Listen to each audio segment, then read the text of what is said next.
Going off the pick and roll, young flame in sicko mode. 47 points in the game, 8 3-pointers, 11 rebounds, and a victorious game in Staples Center where they eliminate the defending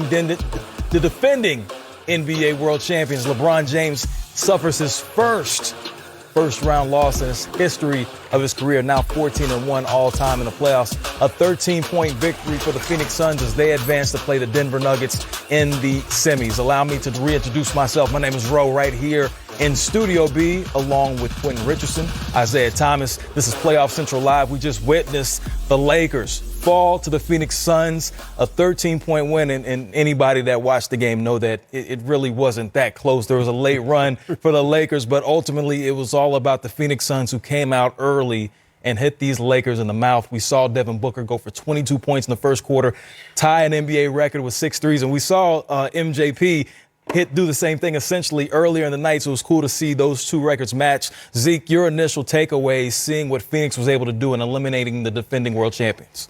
My two takeaways, Devin Booker, not only, we're seeing that he's totally arrived. Trae Young, these young players are stepping up. It's a new day on the block.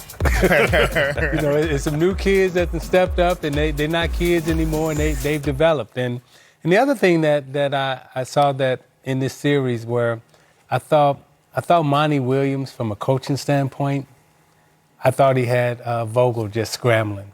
I mean, Monty had control of the series from a chess game, and we saw the Lakers playing lineups, playing people together that they haven't played combinations all year long. And once they started making those type of changes, I felt like the Lakers were totally out of rhythm, totally out of sync. And you got to give Monty Williams a lot of credit for just, turning the screws. Oh, you want to put that one? Okay, I'm going to put this one in. And he kept them off balance the whole series. Drummond tonight, played Gasol, and he had him changing his mind. A lot of different changes tonight from the Lakers. We saw Anthony Davis, who did make the start, 5 minutes, 1 rebound, 1 assist, 0 points, didn't get a shot up. Shouldn't have been out there. Well, speak on that. He shouldn't have. Why shouldn't he have been out there? From the first play of the game, when me and Zeke were sitting here watching, we were just watching him move, and he didn't look like he had anything. It looked like he literally went out there to give it the good old college try, but knowing that he was going to be out of it within minutes. Because it didn't look like, had even whatever happened when he strained it, had that not happened, it didn't look like he was going to be able to pursue anybody or move really anyway. Yeah, and if he was medically cleared to play, then what that means is they're saying you can't injure yourself any more than you already injured. He just wasn't effective. And psychologically, you can tell that, he not only physically could he give it all, but psychologically he was still holding back. So, it's probably a good thing for him that he got out of the game as opposed to trying to stay in the game and really totally injuring himself more. Now, it can all be speculated. Maybe they shouldn't have played him. Maybe they should. That goes without being said. We can just put that aside and have that for a conversation for another day. LeBron James, the first time that he's ever been eliminated in the first round, finishes tonight with 29, 7, and 9.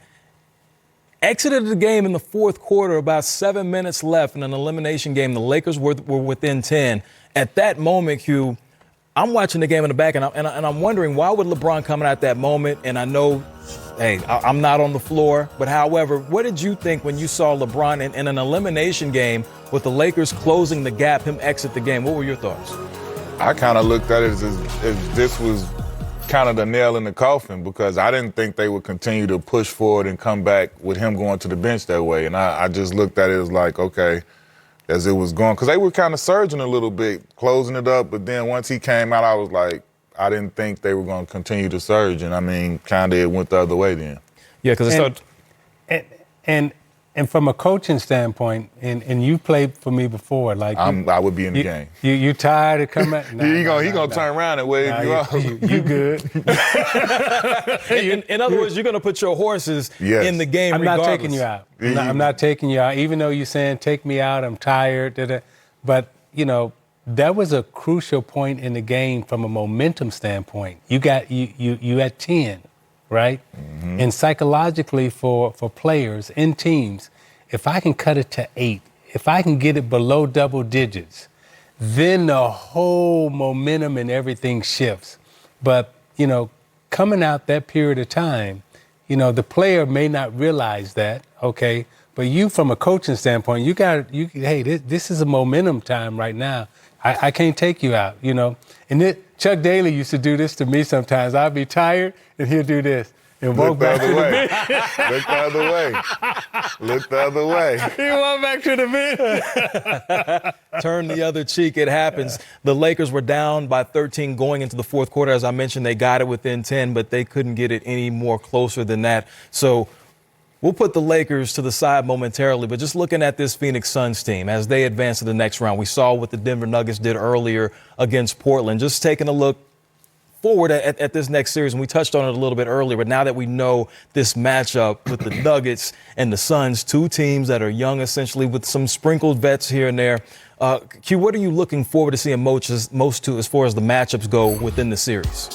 I look at this should be a great series. I mean, hopefully Chris Paul and Aiden are a little bit more healthier once the games start, but I think this could be, a really, really good series. I know Jokic is obviously going to continue to be a handful, but I'm with Zeke right now, man. I think Devin Booker is a man on a mission. I think he's going to be a tough challenge to contain in this next series. I mean, I think he's gotten himself into a rhythm. He's at a confident point where he just got through, knocking off LeBron and the defending champion Lakers, and he straight balled out. I think if I'm Devin Booker, I don't